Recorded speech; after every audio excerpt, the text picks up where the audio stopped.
샬롬, 하나님과 동행하는 새벽기도회 달라스 임마누엘 교회 권성철 목사입니다.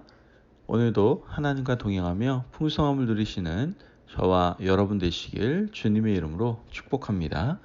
오늘 말씀은 시편 23편 1절에서 6절까지의 말씀입니다.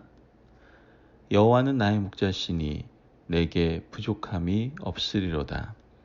그가 나를 푸른 풀밭에 누이시며 쉴만한 물가로 인도하시는도다. 내 영혼을 소생시키시고 자기 이름을 위하여 의의 길로 인도하시는도다.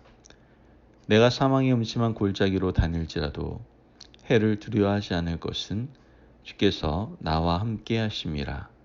주의 지팡이와 막대기가 나를 안위하시나이다. 주께서 내 원수의 목전에서 내게 상을 차려주시고 기름을 내 머리에 부으셨으니 내 잔이 넘치나이다. 내 평생의 선하심과 인자하심이 반드시 나를 따르리니 내가 여호와의 집에 영원히 살리로다. 아멘. 하나님의 말씀입니다. 여러분, 사람들은요, 살아가면서 수많은 경험을 하지 않습니까? 그 경험들 가운데 어느 것 하나도 헛되게 버릴 것이 없다는 것을 우리는 인생을 살아가면서 잘 알고 있습니다. 모든 경험은 우리 인생에 귀하게 쓰이고 또 때로는 약이 되는 것을 알 수 있죠. 실수했던 경험이라면 다시는 실수하지 않게 할 수 있는 경험이 되고요. 선한 경험이라면 그 선함을 바탕으로 해서 더 선한 일을 하게 되는 귀한 역사가 일어나기도 합니다.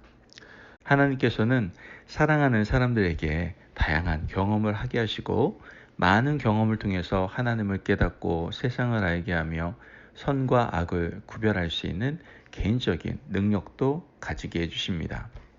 하나님께서는 다윗에게 어린 시절 목동의 경험을 하게 하셨죠. 다윗은 양을 치면서 행복한 날보다는 지겨운 날이 더 많지 않았겠습니까?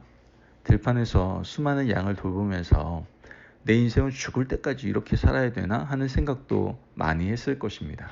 하지만 어린 시절 다윗의 목동 경험은 훗날 하나님과의 깊은 영적 교감을 나누는 귀한 촉매제가 되었다는 것을 우리는 알게 됩니다. 그 옛날 목동의 경험이 하나님을 목자로 인정하고 하나님의 백성들을 양으로 바라보는 양과 목자의 관계를 만들어 줬죠. 다윗은 목자의 심정을 누구보다도 잘 헤아리는 왕이었습니다. 하나님께서 목자이시기 때문에 양 같은 우리를 어떻게 인도하시는지, 또한 잃어버린 양을 끝까지 찾으시는 목자의 마음을 다윗은 이미 깨닫고 있었죠. 어린 시절 목자의 경험이 어떻게 보면 오늘 우리가 함께 읽은 주옥 같은 시편 23편을 짓게 만들었다는 것이죠. 시편 23편에서 가장 중요한 고백은 사실 1절에 있습니다. 1절 말씀 보면 여호와는 나의 목자시니 내게 부족함이 없으리로다. 아멘. 여러분, 이 고백은 정말 위대한 고백이에요. 사람들 중에 어느 누구도 부족함을 느끼지 않는 사람은 없죠. 모두가 결여된 것을 느끼지 않습니까? 어떻게 보면 모두가 죽을 때까지 부족함과 결핍함을 느끼고 살아갈 겁니다. 우리 인생은 이런 부족한 부분을 채우기 위해서 분투하고 발버둥 치는 것이라고 할 수도 있겠죠. 그런데 목자를 전적으로 신뢰하는 양은 만족하는 인생이 된다는 거예요. 왜 그렇습니까? 목자가 다 책임져 주기 때문에 그렇습니다. 그러므로 부족한 것이 없는 거예요. 목자를 전적으로 따라가고 신뢰하기 때문에 우리 삶에 부족한 것, 이런 모자란 것도 목자가 알아서 책임질 것이라는 믿음과 신뢰가 있다는 것이죠. 만약 양이 목자를 전적으로 신뢰하지 못한다면 양은 목자를 피해서 아마 대열을 이탈할 겁니다. 대열을 이탈한 양의 마지막은 누구보다도 다윗이 잘 알고 있었거든요. 양들은 목자를 신뢰해야만 그 대열 안에 있을 수 있고 대열 안에 있을 때 가장 행복한 양이 된다는 것이죠. 다윗은 이어서 목자를 따르는 양이 부족함이 없는 이유를 계속해서 설명하고 있습니다. 2절 말씀을 보면 그가 나를 푸른 풀밭에 누이시며 쉴만한 물가로 인도하시는도다. 아멘. 양이 부족함이 없는 이유는 바로 목자가 푸른 풀밭, 쉴만한 물가로 인도하시기 때문이다라고 고백하고 있어요. 이 고백은 목자가 시마다 때마다 푸른 풀밭, 쉴만한 물가로 인도하기 때문에 먹고 사는 문제가 없다라는 고백인 것이죠. 여러분, 인생의 대부분의 고민은 사실 먹는 것, 마시는 것, 입는 것 아닙니까? 무엇을 먹어야 할지, 무엇을 마셔야 될지, 우리 자녀를 어떻게 먹여 살려야 될지에 대한 고민이 어떻게 보면 인생의 문제입니다. 그런데 목자 되신 하나님을 의지하고 살아가면 먹고 사는 문제를 책임져 주십니다. 믿으십니까? 아멘. 우리는 하나님께 먹는 것, 입는 것을 구하는 것을 조금 금기시합니다. 믿음이 좋은 분일수록 더 그런 것 같아요. 하지만 금기할 필요는 없어요. 왜냐하면 하나님은 실제로 우리가 먹는 것, 입는 것에 관심이 많은 분이기 때문에 그래요. 다윗도 하나님이 우리의 먹고 사는 문제를 책임지시는 분이심을 노래하고 있다는 그 사실을 우리는 기억해야 된다는 것이죠. 두 번째로 다윗이 목자를 신뢰하는 이유는 바로 그분이 우리의 영혼을 책임지시는 분이시기 때문에 그래요. 3절 말씀을 보면 내 영혼을 소생시키시고 자기 이름을 위하여 의의 길로 인도하시는도다. 아멘. 여러분, 인간 목자와 하나님의 가장 큰 차이점은 무엇입니까? 인간 목자는 영혼의 문제를 깊이 관찰할 수 없다는 것이죠. 겉으로 보이는 것만 볼 뿐이에요. 하지만 하나님께서는 양들의 영혼도 살펴보시는 분이다라는 것이죠. 무엇 때문에 마음이 아파했는지, 무엇 때문에 삐뚤어졌는지, 어떤 이유 때문에 지금도 고통받고 있는지 하나님께서는 선한 목자가 되셔서 양들의 마음 상태까지 깊이 살펴주신다라는 거예요. 그러므로 우리는 선한 목자 되신 하나님 앞에 우리의 마음을 어떻게 해요? 알아야 되는 거예요. 그러면 하나님께서 우리의 영혼도 소생시켜 주신다는 것이죠. 우리 영혼이 죽어갈 것 같고 이제는 영혼이 메말라서 영혼 때문에 육체도 아파할 수밖에 없는데 하나님이 우리 영혼에 손을 대주시는 거예요. 만져주시고 일으켜 세우시고 풍성하게 인도하신다는 것이죠. 여러분, 영혼이 살아나면 육체도 함께 살아나는 거예요. 인간은 영혼과 육체가 함께 공존하는 존재이기 때문에 그렇죠. 다윗은 이런 경험을 수없이 많이 했습니다. 광야길을 쫓겨다니면서 자신의 영혼이 메말라감을 느낄 때 하나님 앞에 엎드려 고백하고 탄식했을 때 하나님께서 자신을 만져주셔서 영혼이 기름지게 됨을 수없이 많이 경험을 했다는 것이죠. 그러므로 우리는 우리의 영혼을 책임져 주시는 그 하나님으로 말미암아 부족함이 없는 삶을 누려야 될 줄을 믿습니다. 아멘. 세 번째로 하나님에 대한 고백이에요. 4절 말씀을 보면 내가 사망의 음침한 골짜기로 다닐지라도 해를 두려워하지 않을 것은 주께서 나와 함께 하심이라. 주의 지팡이와 막대기가 나를 안위하시나이다. 아멘. 여러분, 좋은 목자, 부족한 것이 없이 인도하시는 목자는 양들을 사망의 음침한 골짜기에서 돌보시고 함께 걸어가 주시고 주의 막대기와 지팡이로 안위하시는 아버지이시다라는 것이죠. 여기서 중요한 것은 하나님께서 우리를 사망의 음침한 골짜기로 가지 못하도록 막는 분이 아니다라는 사실이에요. 아버지 하나님은 사망의 음침한 골짜기, 고난받는 현장으로 양들이 가도록 돕는 분이세요. 사실 우리는 고난 자체가 아예 오지 않기를 기대하지 않습니까?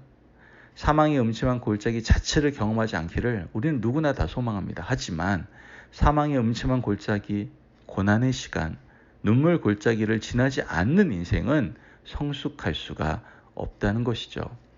하나님께서는 양들의 성숙과 성장을 위해서 사랑하는 양들을 고난의 현장으로 인도하신다라는 거예요. 하나님께서는 인생이 깨어지고 깊어지고 넓어지도록 도와주시는 것이죠. 큰 그릇으로 빚어가기 위해서 더 넓은 그릇, 하나님 원하시는 하나님의 손에 합당한 자가 되기 위해서 하나님께서는 양들을 눈물의 골짜기로, 사망의 음침한 골짜기로 인도하시고 동시에 그의 지팡이와 막대기로 도와주시는 분이다라는 거예요. 다윗은 이런 경험을 광야에서 수없이 많이 했어요.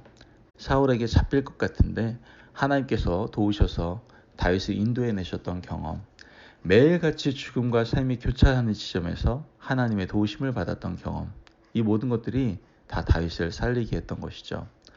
우리도 사망의 음침한 골짜기로 다닌다고 해서 하나님을 원망할 필요가 없습니다. 하나님께서는 분명 이 시간을 통해서 우리를 연단시키시고 성숙시켜 주실 줄을 믿습니다. 아멘. 그리고 더 나아가 반드시 주의 지팡이와 막대기가 우리를 도우시고 인도해 주실 줄을 믿습니다. 아멘.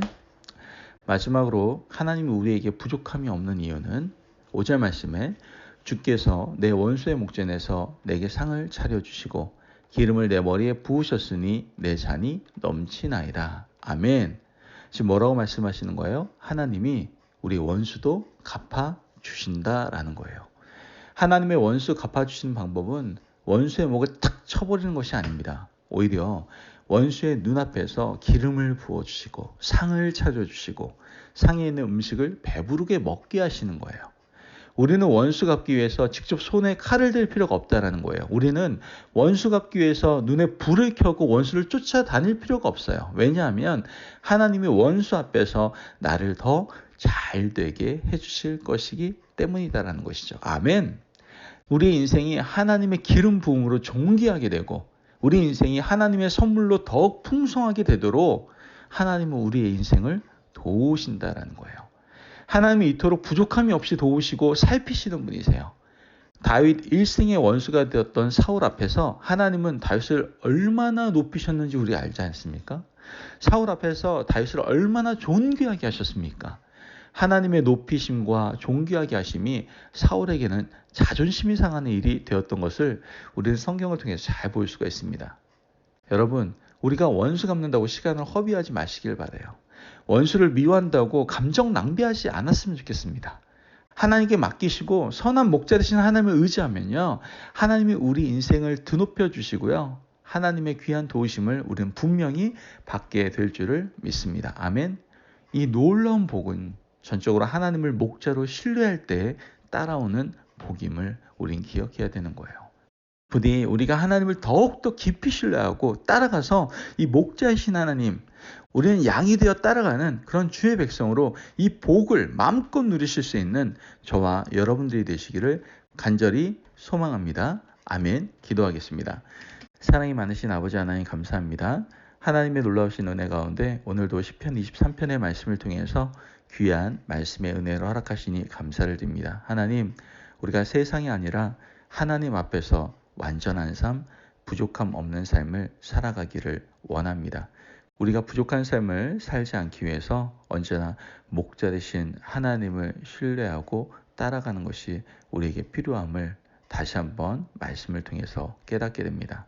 하나님, 연약한 인생 가운데 하나님께서 목자 되어 주셔서 이제 세상을 승리하며 살아갈 수 있도록 우리를 인도하시고 온전히 하나님만을 따르며 하나님의 음성만을 들으며 늘 부족함이 없는 풍성한 삶을 살아갈 수 있도록 인도하여 주옵소서.